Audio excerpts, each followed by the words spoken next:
I'm Celeste Chandler, and welcome to the I Am Vets Community News Podcast. First, I'd like to ask you to like, subscribe, comment, and ring the notification bell so that you can be notified each time we have a new podcast. Today, we have Sadie Fry, and she's going to be talking to us about safety-related home repair. Hi, Sadie. How you doing? Hi, Celeste. How are you? Thank you for coming. Thank you so much. All right, so tell us more about your organization and what your credentials are. Yeah, absolutely. So I'm the volunteer coordinator for WARM. WARM stands for Wilmington Area Rebuilding Ministries. We're a 501c3 nonprofit that provides free safety-related repairs to low-income homeowners. And a lot of those homeowners include veterans.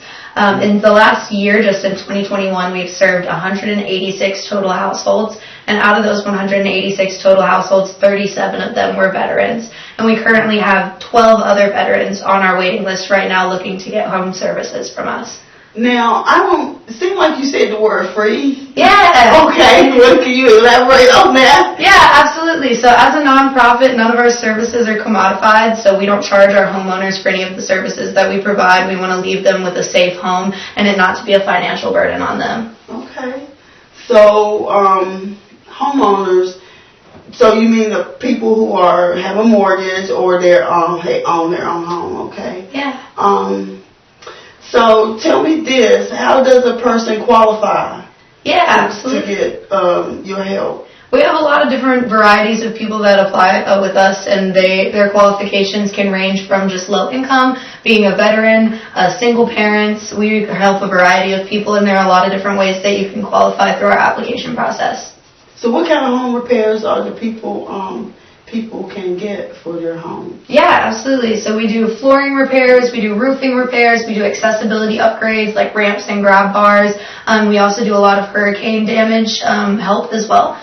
So anytime a hurricane rolls through and houses get damaged and people are not financially able to help themselves and get those repairs done, we do a lot of that as well. Okay, so you're saying that things that are safety hazards? Yes, all safety-related things. Okay, that sounds good.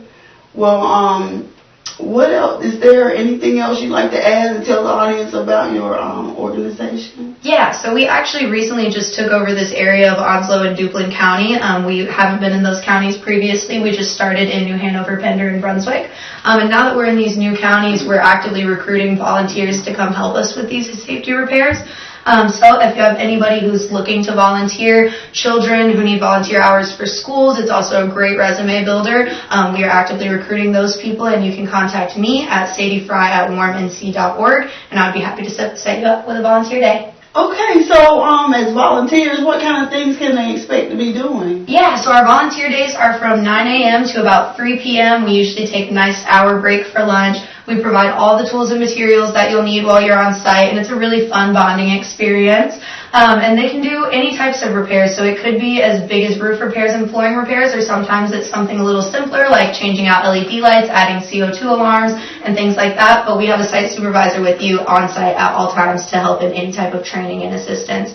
And another great part about that is you learn some valuable life skills. Well, that was my next question, so these things they can learn and they can take along to other places, like another job, or maybe train other people to do, different repairs. And this is awesome. That's an awesome opportunity. And Sadie, I do have another question. Yes, ma'am. How can your services tie in with the crisis that we have right now with the COVID? Yeah, absolutely. I think through the COVID-19 pandemic, we've all realized how important it is to have a safe space to come home to, especially being in quarantine for so long. And a lot of what we do here at WARM is trying to preserve affordable housing, and I think the best way to preserve affordable housing is to maintain the affordable housing that already exists. Okay, so another plus is that the services, people have to be in their homes for a long period of time with the COVID, so making things safe for them to be there is definitely important. Absolutely. Okay. And having a safe and secure home to come back to also is great for mental health and various other things. So it's really important. Indeed. So we have your coworker here. Yes. Her name is LaShawn Harston, and she's going to come and tell us more about the WARM program. Switch. ma'am. Okay, so my role is I'm the program manager for Onslow and Duplin County. And what I do is I take the homeowners through the application process all the way up until they actually can get approved for services and get put on the waiting list. Okay, so what kind of questions can they expect on the application? So it's a question they can expect to receive on the application, obviously, who they are, proof of identification, how many live in the household, as well as proof of income and proof of ownership. Okay, so in the application process, how do they get started? Do they need to call you or send you an email? Yes, they can call me, or they can also send me an email at LaShawnHarston@warmnc.org. Also, they can look us up on the web, warmnc.org, and to get also our phone number. Okay. Well, do you have any further information you want to convey to the audience? Yes, we are in, like Sadie said, we are actually really trying to grow our services here in the Onslow and Duplin County area. We have been getting out the word. A lot of it's by word of mouth. So we have been receiving quite a few applications.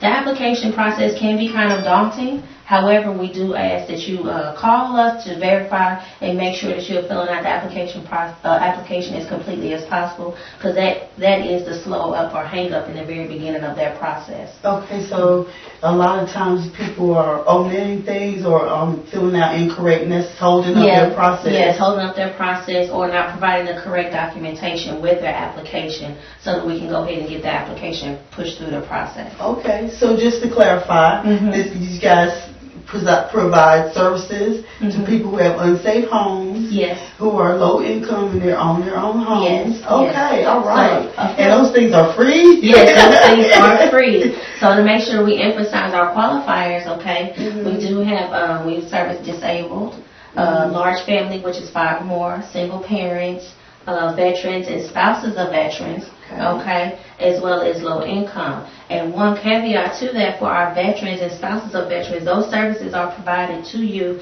at no cost and without any bounds to the income requirement. They can receive services regardless of their income. Okay, so let me back up. These people who the population that applies for your services, can you tell us again what qualifies people like disabled? You said that doesn't need income caps. So the ones that don't need the income cap are veterans and spouses of veterans. So it is an income requirement for those other qualifiers: disabled, large family, single parents, and what was the other one I missed? I'm missing one. I don't want to say that. Large families? Oh, large. I said large families. Oh, yes.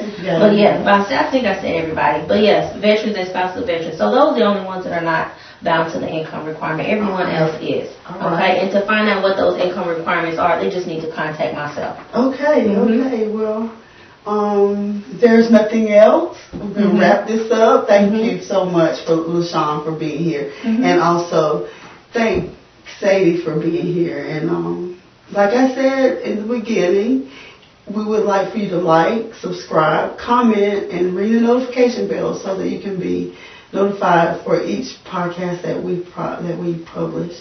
Thank you again for being here, and have a safe one.